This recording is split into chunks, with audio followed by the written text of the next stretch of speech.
میرے آقا مصطفیٰ کریم رؤوف الرحیم صلی اللہ علیہ وسلم فرماتے ہیں ماہ رمضان کو سارے مہینوں پر ایسی فضیلت ہے جیسے مجھ محمد کو تمام مخلوق پر فضیلت حاصل ہے۔ میرے آقا فرماتے ہیں ماہ رمضان شریف میں اگر تم ایک نیکی کرتے ہو تو اللہ تمہیں 70 کا ثواب عطا کرتا ہے، اور تمہارا خلوص بڑھ جاتا ہے تو اللہ تمہیں ایک نیکی کا 1000 عطا کرتا ہے، اخلاص اور بڑھتا ہے تو اللہ ایک نیکی پر تمہیں بے حساب ثواب عطا کرتا ہے، اس کا کوئی حساب ہی نہیں ہوتا۔ آقا کریم رؤوف الرحیم صلی اللہ علیہ وسلم فرماتے ہیں یہ ماہ رمضان کیا ہے؟ اللہ کے محبوب مصطفیٰ کریم صلی اللہ علیہ وآلہ وسلم ماہ رمضان شریف کے روزوں کی اہمیت بیان کرتے ہوئے فرماتے ہیں کہ ماہ رمضان شریف کا ایک روزہ اگر کوئی چھوڑ دے اور پھر ساری زندگی اس کے بدلے میں روزہ رکھے تو ساری زندگی کے روزے اس ایک ماہ رمضان کے روزے کے برابر نہیں ہو سکتے۔ یہ ماہ رمضان شریف کے روزے کو فضیلت حاصل ہے، اور اللہ کے حبیب صلی اللہ علیہ وسلم فرماتے ہیں جو ماہ رمضان شریف میں عبادت کر کے اپنی بخشش نہیں کروا سکتا، اپنی مغفرت نہیں کروا سکتا، پھر اس کو کبھی موقع نہیں ملتا کہ وہ اپنی مغفرت کا سامان کرے۔ آقا کریم صلی اللہ علیہ وآلہ وسلم فرماتے ہیں کہ سال بھر تک ماہ رمضان شریف کے لیے جنت کو آراستہ کیا جاتا ہے، جنت کو سجایا جاتا ہے، جنت کو سنوارا جاتا ہے، اور آقا کریم صلی اللہ علیہ وسلم فرماتے ہیں بڑی بڑی آنکھ والی حوریں اللہ کی بارگاہ میں عرض کرتی ہے میرے کریم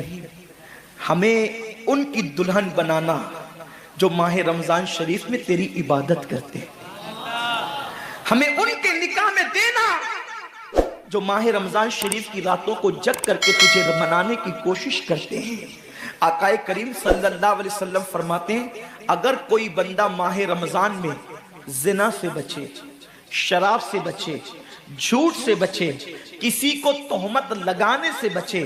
اور ماہ رمضان شریف کا احترام کرتے ہوئے گناہوں سے بچے تو اللہ تبارک و تعالی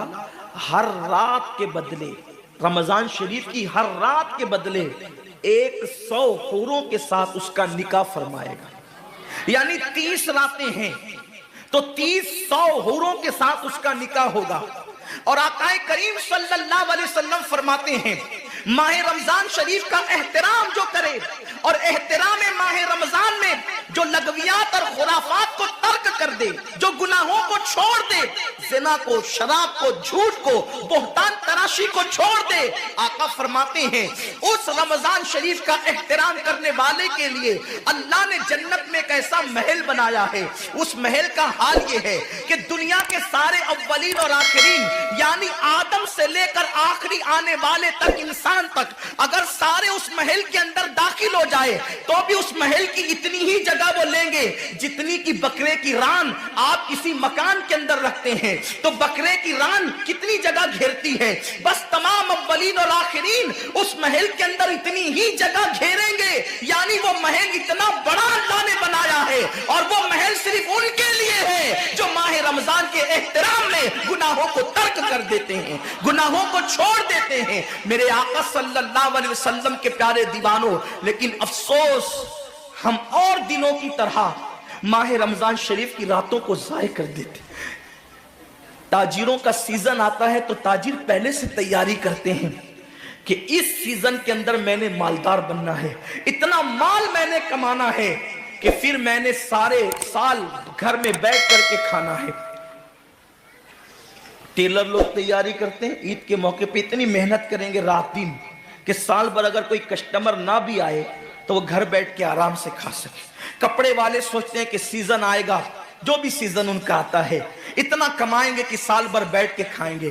لوگوں جیسے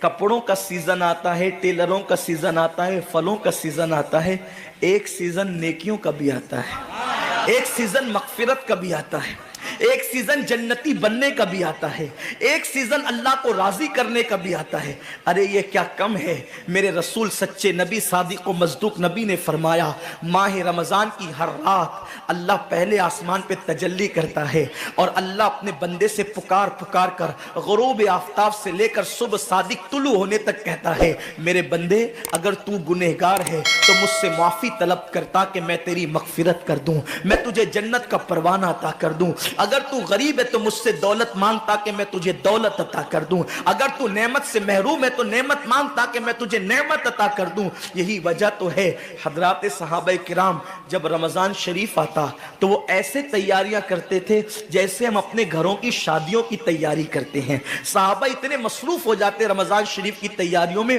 اور کیسی تیاری کرتے، ہم بھی رمضان شریف کی تیاری کرتے ہیں۔ ہماری تیاری کیا ہے؟ سحری میں تری کے مسالے کو چاہیے، سحری کے اندر یہ چاہیے، سحری میں وہ چاہیے، افطار میں یہ چاہیے، افطار میں وہ چاہیے۔ مجھے اس سے کوئی جو ہے وہ شکوہ نہیں، میرے آقا نے اس سے منع نہیں کیا۔ حضور فرماتے ہیں کہ رمضان شریف میں گھر والوں کا دسترخوان وسیع کر دیا کرو، گھر والوں پہ زیادہ خرچ کیا کرو، اس لیے کہ جو گھر والوں پہ رمضان شریف میں خرچ کرتا ہے اللہ اس کو اپنی راہ میں خرچ کرنے کا ثواب عطا کرتا ہے۔ اور فاروق اعظم فرماتے ہیں جو رمضان شریف میں کشادگی کرے گھر والوں پر اللہ اسے جہاد میں خرچ کرنے کا ثواب عطا کرتا ہے۔ مجھے اس سے کوئی شکوہ نہیں، لیکن صحابہ کی تیاری کیا ہوتی تھی؟ جب رمضان شریف آتا صحابہ اپنے بستر کو باندھ دیا کرتے تھے۔ رمضان شریف آتا تو صحابہ بستر کو باندھ دیتے تھے۔ کیوں باندھ دیتے تھے بستر کو؟ اس لیے کہ اب سونا نہیں ہے،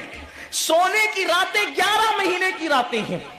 اب غفلت میں زندگی نہیں گزارنا ہے، بلکہ راتوں کو جگ کر دن کو جگ کر اللہ کی اتنی عبادت کرنا ہے کہ عبادت کا سیزن آ گیا۔ اس لیے کہ اللہ کے رسول فرماتے ہیں جس نے رمضان شریف پایا اور عبادت کر کے اللہ کو راضی نہیں کر لیا ایسا بندہ ہمیشہ اللہ کی رحمت سے دور کر دیا جائے۔ اس لیے صحابہ رمضان شریف کی تیاری کرتے تھے، بستر باندھ دیتے تھے، اور اپنا معمول کیا ہے؟ جو فجر میں سوئیں گے تو وہ عصر میں اٹھیں گے، رات بھر جاگیں گے کرکٹ کھیلتے ہوئے، رات بھر جاگیں گے گلیوں میں گھومتے ہوئے۔ میرے آقا صلی اللہ علیہ وسلم کے دیوانوں، بہت قیمتی وقت آ رہا ہے، بہت قیمتی مہینہ آ رہا ہے۔ یہ وہ مہینہ ہے جو جہنمیوں کو جنتی بناتا ہے۔ آقا کریم صلی اللہ علیہ وسلم فرماتے ہیں ہر افطار کے وقت اللہ 60,000 ایسے جہنمیوں کو جہنم سے آزاد کر کے جنتی بناتا ہے جن کا جہنمی ہونا واجب ہو گیا تھا۔ اور ایک مقام پہ فرماتے 5 لاکھ جہنمیوں کو ہر افطار کے وقت جہنم سے آزاد کیا جاتا ہے۔ اور اسی پہ بس نہیں، حضور فرماتے ہیں جب شب جمعہ آتی ہے ماہ رمضان کی، جمعرات کا سورج غروب ہوتا ہے، تو جمعہ کا سورج غروب ہونے سے پہلے پہلے تک ہر سیکنڈ میں 5 لاکھ جہنمیوں کو جہنم سے آزاد کیا جاتا ہے۔ اور جب جمعہ کا آخری وقت آتا ہے، آخری ساعت آتی ہے، میرے کریم آقا فرماتے ہیں جمعرات کا سورج غروب ہونے سے لے کر جمعہ کا سورج غروب ہونے تک ہر لمحے میں جو 5 لاکھ کو آزاد کیا گیا تھا، اب آخری سیکنڈ میں جو غروب کا وقت ہوتا ہے جتنے آزاد کیے گئے تھے اتنوں کی تعداد کے برابر اس آخری ساعت کے اندر اللہ اپنے جہنمی بندوں کو جہنم سے آزاد کر دیتا ہے۔ کتنا قیمتی وقت ہوتا ہے، افطار کا وقت کتنا قیمتی ہے، سحری کا وقت کتنا قیمتی ہے، لیکن اس وقت بھی ہم کہاں لگے ہوتے۔ اب تو لوگوں نے ٹی وی چینلوں پر پروگرامات شروع کر دیے، دینی پروگرامات۔ مجھے دینی پروگرامات اگر ٹی وی پہ نشر ہوتے ہیں تو اس سے کوئی اختلاف نہیں ہے، لیکن آپ سے یہ عرض کرنا چاہتا ہوں کہ دین سیکھنے کا بھی کوئی وقت ہوتا ہے۔ اگر آپ سحری کے قیمتی لمحات میں ٹی وی کا منہ پکڑ کر بیٹھے ہیں تو آپ دعا کب کریں گے؟ افطار کے وقت آپ واٹس ایپ پر لگے ہیں تو اللہ سے مانگیں گے کب؟ ساری زندگی سسکیاں لے رہے ہو، ساری زندگی تڑپ رہے ہو، اور جب مانگنے کا وقت آتا ہے، مصیبتوں سے نجات طلب کرنے کا وقت آتا ہے، ہم کہاں ٹائم ضائع کرتے ہیں۔ حضرت سیدہ ام ہانی رضی اللہ تعالیٰ عنہ فرماتی ہیں کہ میں نے اپنے کریم آقا صلی اللہ علیہ وسلم سے سنا، اللہ کے رسول صلی اللہ علیہ وسلم نے فرمایا اس وقت تک میری امت ذلیل نہیں ہوگی، اس وقت تک میری امت رسوا نہیں ہوگی جب تک وہ ماہ رمضان کا احترام کرتی رہے گی، جب تک امت محمدیہ ماہ رمضان کا احترام کرے گی انہیں دنیا کی کوئی طاقت ذلیل و رسوا نہیں کر سکے گی. اور جب میری امت ماہ رمضان شریف کے احترام کو تعظیم کو ترک کر دے گی اس وقت میری امت ذلیل اور رسوا کر دی جائے گی.